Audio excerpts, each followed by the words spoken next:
ವಚನ ಸಾಹಿತ್ಯವನ್ನು ರಚಿಸಿ ಎಲ್ರಿಗೂ ಜ್ಞಾನ ಮೂಡಿಸಿದಂಥವ್ರು ಸ್ವತಃ ಕೈಲಿ ಬರೆದವರು ಯಾರಾದರೂ ಧರ್ಮ ಗುರುಗಳಿದ್ದಾರೆ ಜಗತ್ತಿನಲ್ಲಿ ಅಂದ್ರೆ ಅವರು ಬಸವಣ್ಣವರು ಮಾತ್ರ.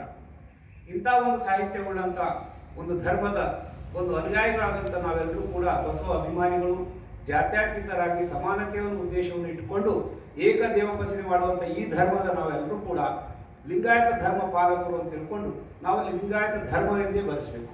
ಅದು ಜಾತಿ ಯಾವುದೇ ಇರಲಿ. ಯಾಕಂದ್ರೆ ಬಸವಣ್ಣವರು ಇದ್ದಿದ್ದ ಸಮಾಜದಲ್ಲಿ 770 ಗಣಾಂಗಗಳಿದ್ರು. ವಿಭಿನ್ನ ಜಾತಿ ವಿಭಿನ್ನ ಕಾಯಕದಿಂದ ಬಂದಂಥ ಆ ಶರಣರು ಎಲ್ಲರೂ ಒಟ್ಟುಗೂಡಿ ಧರ್ಮವನ್ನು ಸ್ಥಾಪನೆ ಮಾಡಿದ್ದಾರೆ. ಆದ್ದರಿಂದ ಇಲ್ಲಿ ಯಾವುದೇ ಜಾತೀಯತೆ ಇಲ್ಲ.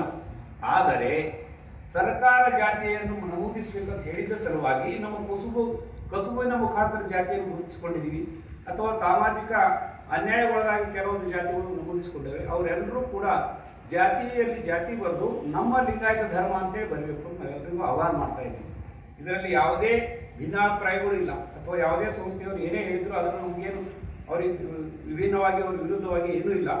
ಆದರೆ 11ನೇ ಕಾಲದಲ್ಲಿ ಇತರ ಧರ್ಮ ಅಂತೇನು ಯಾವ ಹೇಳಿದ್ದಾರೆ ಅದರಲ್ಲಿ ಲಿಂಗಾಯತ ಧರ್ಮ ಬರೆಸಬೇಕು. ಲಿಂಗಾಯತ ಧರ್ಮ ಬರೆಸಿದ್ರೆ ಯಾವುದೇ ಒಂದು ಜಾತಿಗೆ ಸಿಗುವಂಥ ಸೌಲಭ್ಯಗಳಿಗೆ, ಯಾವುದೇ ಒಂದು ಜಾತಿಗೆ ಸಿಗಂತ ಮೀಸಲಾತಿ ಸೌಲಭ್ಯಗಳಿಗೆ ಧಕ್ಕೆ ಆಗೋದಿಲ್ಲ ಅಂತ ಈಗಾಗಲೇ ಸುಪ್ರೀಂ ಕೋರ್ಟ್ ಹೇಳಿದೆ. ಇದು ಯಾರು ಸಾಮಾನ್ಯ ವ್ಯಕ್ತಿಗಳು ಹೇಳಿದ್ದ ಮಾತಲ್ಲ. ಸುಪ್ರೀಂ ಕೋರ್ಟ್ ಕೂಡ ಏನು ಹೇಳಿದೆ ಅಂದರೆ, ಗಾಣಿಗ ಸಮಾಜದಲ್ಲಿ ಒಂದು ವ್ಯಾಜ್ಯ ಕೂಡ ಸುಪ್ರೀಂ ಕೋರ್ಟ್ ಹೋಗಿತ್ತು. ಆ ವ್ಯಾಜ್ಯದಲ್ಲಿ ಹಿಂದೂ ಗಾಣಿಗ ಅಂದರೆ ಮೀಸಲಾತಿ ಇದೆ, ಇವರು ಲಿಂಗಾಯತ ಗಾಣಿಗರಿದ್ದಾರೆ ಆದರೆ ಇವರಿಗೆ ಮೀಸಲಾತಿ ಇಲ್ಲ ಅನ್ನುವಂಥ ಒಂದು ವ್ಯಾಜ್ಯ ಅದು ಸುಪ್ರೀಂ ಕೋರ್ಟ್ದವ್ರು ಹೋಗಿತ್ತು. ಆ ವ್ಯಾಜ್ಯ 2 ವರ್ಷ ಕೆಳಗಡೆ ಒಂದು ನ್ಯಾಯ ಸಿಕ್ಕಿದೆ. ಆ ನ್ಯಾಯದಲ್ಲಿ ಏನು ಹೇಳಿದ್ದಾರೆ ನ್ಯಾಯಾಲಯ ಅಂದರೆ, ಹಿಂದೂ ಗಾಣಿಗ ಅಂದ್ರೂ ಒಂದೇ, ಲಿಂಗಾಯತ ಗಾಣಿಗ ಅಂದ್ರೂ ಒಂದೇ. ಅಂದ್ರೆ ಹಿಂದೂ ಗಾಣಿಗ ಉದ್ಯೋಗ ಮಾತ್ರ ಚೇಂಜ್ ಆಗೋದಿಲ್ಲ. ಗಾಣಿಗನೇ ಇರ್ತಾನೆ, ಲಿಂಗಾಯತ ಇರಲಿ ಅಥವಾ ಹಿಂದೂನೇ ಇರಲಿ. ಆದ್ದರಿಂದ ಹಿಂದೂ ಗಾಣಿಗ ಅಂತ ಬರೆಸಿದ್ರೆ ಅಷ್ಟೇ ಮೀಸಲಾತಿ ಅಂತ ಇಲ್ಲ, ಲಿಂಗಾಯತ ಗಾಣಿಗ ಅಂದರೂ ಕೂಡ ಅದೇ ಮೀಸಲಾತಿಯಲ್ಲಿ ಮುಂದುವರಿಯಬಹುದು ಅಂತೇಳಿ ಈಗಾಗಲೇ ಸರ್ವೋಚ್ಚ ನ್ಯಾಯಾಲಯ ಒಂದು ತೀರ್ಪು ಕೊಟ್ಟಿದೆ.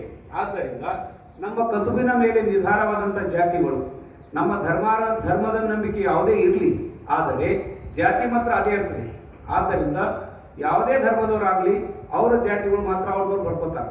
ಆದ್ದರಿಂದ ನಾವೇನು ಮಾಡಬೇಕಾಗ್ತದ, ನಾವು ಹಿಂದೂ ಅಂದರೆ ಬಣಜಿಗ, ಹಿಂದೂ ಅಂದ್ರೆ ಈ ಗಾಣಿಗ, ಹಿಂದೂ ಜಂಗಮ ಅಂದರೆ ನಮಗೆ ಸಿಗ್ತದ ಅಂತ ನಮ್ಮ ಮನಸ್ಸಿನಿಂದ ತೆಗೆದುಬಿಡ್ಬೇಕು. ಲಿಂಗಾಯತ ಅಂದರೆ ಸಮಾನ ಅರ್ಥ ಅದು. ಆದ್ದರಿಂದ ಲಿಂಗಾಯತರು ಎಲ್ಲರೂ ನಮ್ಮ ಜಾತಿಗಳು ಏನಿವೆ ಆ ಲಿಂಗಾಯತ ಧರ್ಮವಂತೆ ಬರೆಸಿ ಮುಂದೆ ಜಾತಿಗಳಲ್ಲಿ 2 ಜಾತಿಗಳಿವೆ, ಜಾತಿ ಮತ್ತು ಉಪಜಾತಿ. ಉಪಜಾತಿಯಲ್ಲಿ ತಮ್ಮ ಜಾತಿಗಳು ಮತ್ತು ಉಪಜಾತಿಗಳು ಬರ್ಸ್ಕೋಬೇಕು. ಆದರೆ ಎಲ್ಲರೂ ಒಟ್ಟಾಗಿ ಲಿಂಗಾಯತ ಧರ್ಮದ ಸಂಖ್ಯೆ ಈಗಾಗಲೇ ಕರ್ನಾಟಕ ರಾಜ್ಯದಲ್ಲಿ ಈ ಮೀಸಲಾತಿ ಸಲುವಾಗಿ 1.5 ಕೋಟಿ ಇದ್ದಿದ್ದು 50 ಲಕ್ಷ ಬಂದ್ಬಿಟ್ಟ. ಅದು ಹಾರ್ಡ್ಲಿ ಎಲ್ಲ ತಂತ್ರದ್ದು 75 ಲಕ್ಷಕ್ಕಿಂತ ಹೆಚ್ಚಿಗೆ ಹೋಗಿಲ್ಲ. ಆದರೆ ಬಹುಸಂಖ್ಯಾತರಾದ ನಮ್ಮ ಲಿಂಗಾಯತರು ಆತಂಕದಲ್ಲಿ ಒಳಗಾಗಬಾರ್ದು. ಲಿಂಗಾಯತ ಧರ್ಮ ಬರೆಸಿದ್ರೆ ನಾವು ಮೀಸಲಾತಿ ಹೋಗುತ್ತದೆ ಅನ್ನೋಂಥ ಆತಂಕದಿಂದ ದೂರ ಆಗಬೇಕು. ಎಲ್ಲರೂ ಲಿಂಗಾಯತ ಧರ್ಮ ಬರೆಸಬೇಕು. ಇದರಿಂದ ಯಾವುದೇ ಮೀಸಲಾತಿ ಇದರಿಂದ ನುಕ್ಸಾನ ಆಗಲ್ಲ ಅಥವಾ ಮೀಸಲಾತಿ ಹೆಚ್ಚಿಗೂ ಆಗಲ್ಲ. ಆದರೆ ನಮ್ಮ ಸಾಮಾಜಿಕ ಸ್ಥಿತಿಗತಿ ಏನಿದೆ ಅನ್ನೋದು ಸರ್ಕಾರಕ್ಕೆ ಗೊತ್ತಾಗುತ್ತದೆ. ಸರ್ಕಾರಕ್ಕೆ ಗೊತ್ತಾಗಿದ ಮೇಲೆ ನಮಗೆ ಯಾವ ಒಂದು ಗುಂಪಿನಲ್ಲಿ ಹಾಕಬೇಕು, ಯಾವ ಕ್ಯಾಟಗರಿಯಲ್ಲಿ ಹಾಕಬೇಕು ಅನ್ನೋದು ಸರ್ಕಾರ ನಿರ್ಧಾರ ಮಾಡ್ತದೆ. ಆದ್ದರಿಂದ ದಯಮಾಡಿ ಇಡೀ ಸಮಾಜ ಬಾಂಧವರು ಎಲ್ಲರೂ ಕೂಡ ಲಿಂಗಾಯತ ಧರ್ಮ ಅಂತ ಬರೆಸಬೇಕು. ಬಸವ ಅನುಯಾಯಿಗಳಾದಂಥ ನಾವು ಆ ಬಸವ ಅನುಯಾಯಿಗಳಲ್ಲಿ ಬರುವಂಥ ಎಲ್ಲ ಶರಣ ಸಂಕುಲಿಯವರು, ಅವ್ರ ಹಡಪದ ಇರಬೇಕು, ಮಡಿವಾಳದವರೇ ಇರಬಹುದು, ಯಾರೇ ಇರ್ಬೋದು, ಅವರೆಲ್ಲರೂ ಕೂಡ ಲಿಂಗಾಯತ ಧರ್ಮ ಬರೆಸಲಿ ಅಂತೇಳಿ ತಮ್ಮಲ್ಲಿ ವಿನಂತಿಸುತ್ತೇನೆ.